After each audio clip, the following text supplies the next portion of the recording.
was a pretty typical shift. The initial call was in a neighborhood called Orange Blossom Hills. This U-Haul truck had pulled up in front of somebody's house, and they loaded up a motorcycle and stole it and took off. I decided to go look for this truck. This is a neighborhood that we are in all the time. I have worked for the Marion County Sheriff's Office for 16 years. I am a corporal assigned to the K-9 unit. Jax is my K-9 partner. They're going 10-15 on.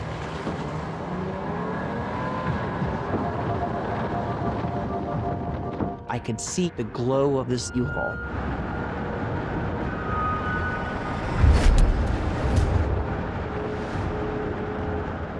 When I first saw the truck, I was like, oh, awesome, we got a U-Haul. But we don't know it's the U-Haul.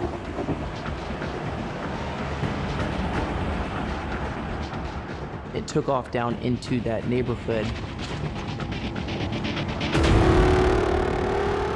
and it actually blacked out. Southeast of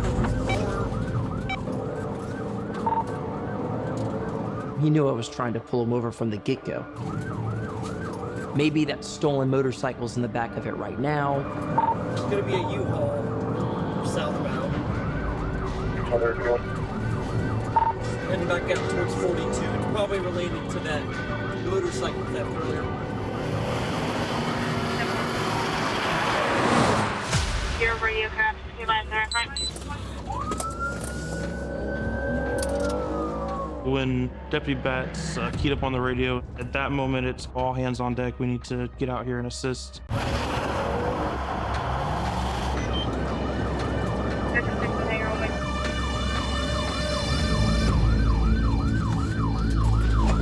Alright, we're cutting through the bar parking lot here. That's working through the bar parking lot. Westbound. Westbound 42. Through this parking lot, Mary.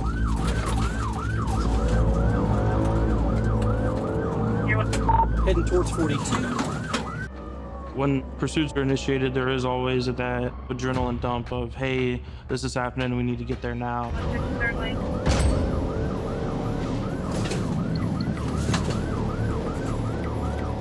This truck is a U-Haul moving truck. It probably stands 12 to 15 foot tall. There's some weight to it.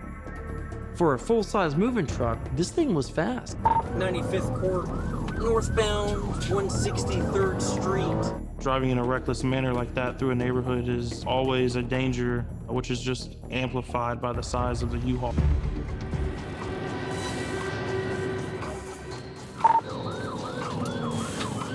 I got another patrol unit with me now. 94th Terrace southbound. Any traffic at all? Haven't passed any cars. 161st Place eastbound. Unit, you just passed us, 92nd Terrace. He saw you go south, so now he's going to go back north. Yeah, we're northbound 92nd Terrace. Back up that same road we just came in. Hold on. Being that it was in the middle of the night, we don't have to worry too much about people being out and about. That being said, this is a borderline commercial vehicle. Had he lost control of this vehicle, he could have sent this thing right into someone's living room. 63rd westbound. He knows he's not going to be able to outrun a patrol car, but I think that the driver thought that maybe he could outdrive me. Now we're sticking northbound on 95th.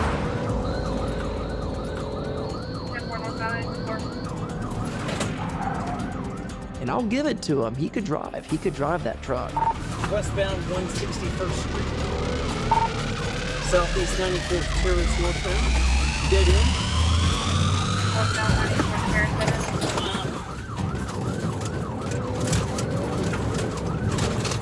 Blacked out. It turned into a dirt road.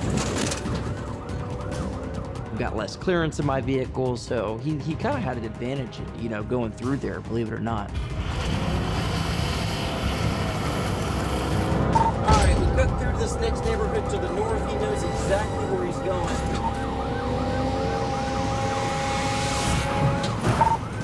Okay, he just went over a jump, and we're cutting back southbound, back to the neighborhood to the south. This guy knows these roads, he knows exactly where he's going. That wasn't really even a line walk road, it was just a trail. He just sent it right through there. 10-4 westbound. Guys, it's gonna be a dually U-Haul. We're gonna have a hard time hitting it. With this being a dual rear wheel vehicle, meaning it's got 4 rear tires as opposed to 2 rear tires, we're not going to be able to effect a pit maneuver on this vehicle. It simply won't work. See if we can get sticks ahead of it.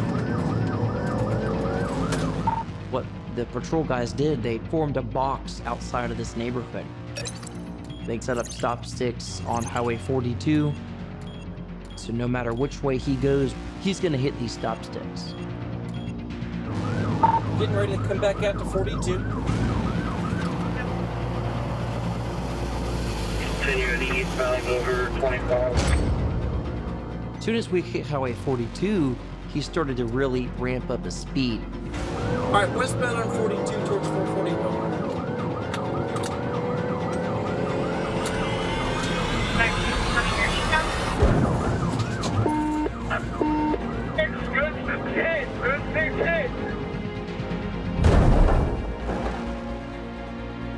It was perfect timing.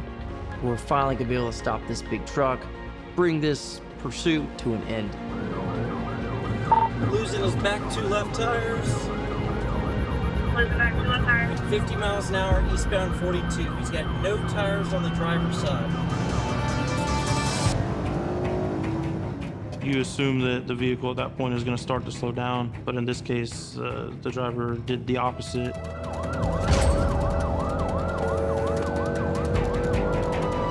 We didn't get all tires, but 3 out of the 6 tires on the driver's side. Hold on, guys. I don't want to try to pit it. It's a dually. It's top heavy. Let's see what happens here.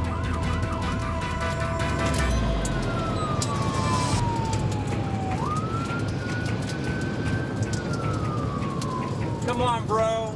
Just stop the truck. Stop the truck. You got nowhere to go. I don't know if he could hear me or not, but it was worth a shot. Just stop the truck, buddy. You got nowhere to go. Just pull it over. It's over. The driver got some confidence behind the wheel.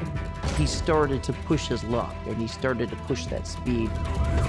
Sierra 55 for orders there. Unit available. Westbound 162nd Street. We were listening on the radio, and it was obvious that the vehicle wasn't going to stop, and we ran out to the helicopter and got ready to fire it up. Because when we are requested, it's generally they need us now.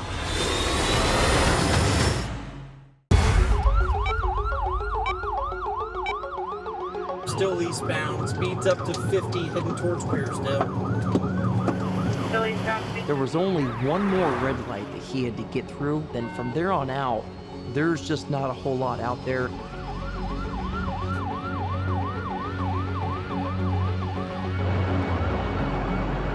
I really hope there's nobody else coming because this guy doesn't want to stop.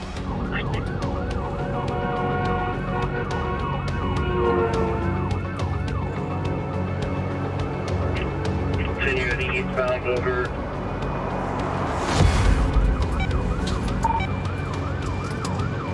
His speeds are getting back up again. He may just lose control here.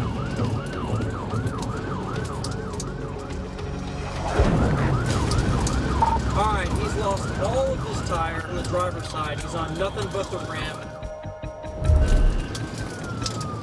Y'all just watch out for debris. His tires or his rims are hitting these yellow reflectors that are shooting up. Driving on his rim is even more dangerous. Baron, how far is everyone going to be? We're over like we're now. Everyone, Baron, we got him. I'll call the 1031. Passing 272nd court, still eastbound. Passing 272nd Court, still eastbound.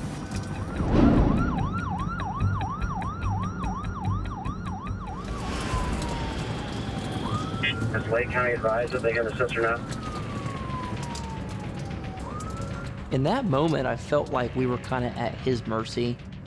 There were no Marion County deputies to get ahead of this thing. Lake County may have somebody around this S-curve. Y'all are coming around and see somebody up there on the roadway. This is a busy intersection, major highway, major exchange. A vehicle of this size with no tires underneath, it's like driving on ice. So he does not have any control of this large vehicle as he's approaching this intersection.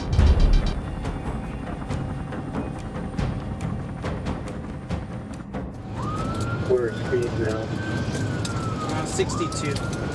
He's been going about 60. Air 1 is the Lake County deputy stop.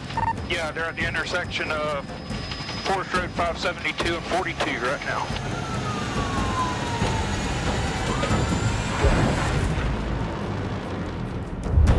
All right, that looked like a good hit on the sticks. With that U-Haul falling apart out from under him, you're thinking that this has got to end any time now. All right, we're starting to slow way down here. All right, slowing way down, stand by. Y'all, Winnie Bale, stay back, I got my dog. We've got to make a split-second decision to deploy our dog or not. Could he be dangerous? Of course. Could he be armed? Of course. Stand by. Wait for the dog! Wait for the dog! Air 1 there, and they're bailing on foot. Direct your rep! Release the dog!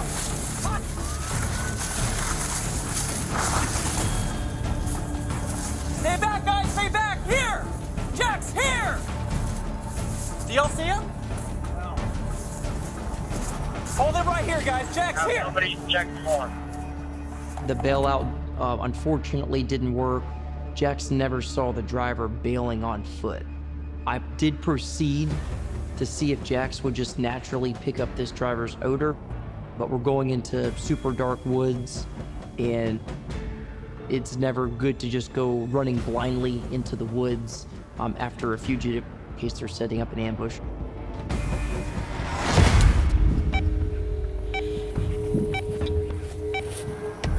Somebody check more.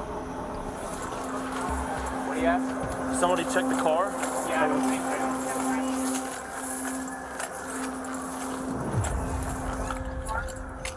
so. This person has led us on a very long pursuit. Obviously, they're running for some reason. We don't know what's behind this door. Sheriff's office, be inside.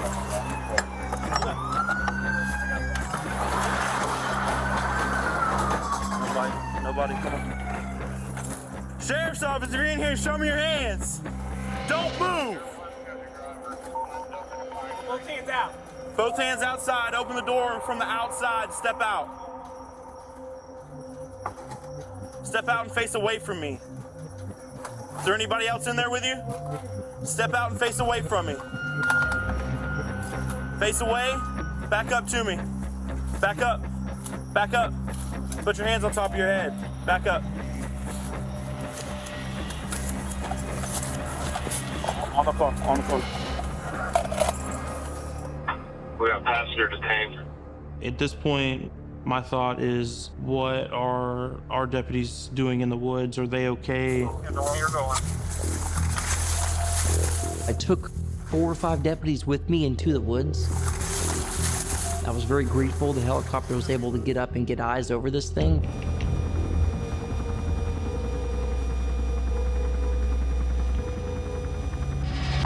He's climbing a tree out there, Kilo.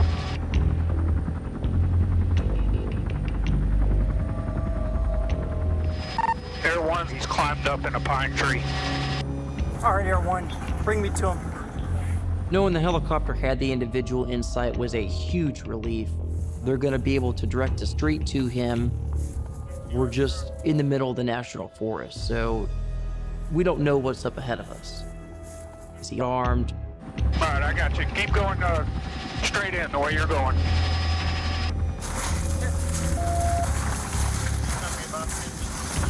He's going to be about 50, 60 yards in. All right, I got you. Keep going straight in the way you're going.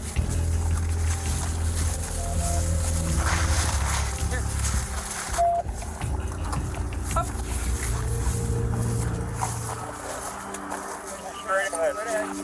Where? I can't hear him.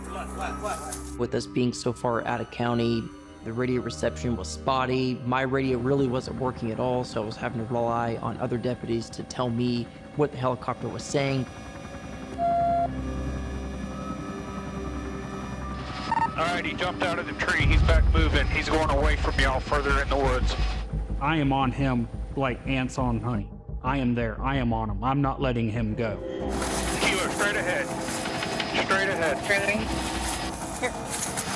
Off to your left. Jack's here. Stay back. Sheriff's Office K9, you're under arrest. So no release the dog. Hunt. He's about 10 yards. You're right there in the area. Kilo, right there to your right. He looks like he's at the base of a tree. Here. Hey, show me your hand. Show me your hand. Let me see him. Show me your hand. Show me your hand. Come out to me now. Turn around. Turn around. Come back this way. Put your hands up. He had a weird look on his face. I could not see his hands, and I was starting to get concerned. Okay, this guy may have a weapon.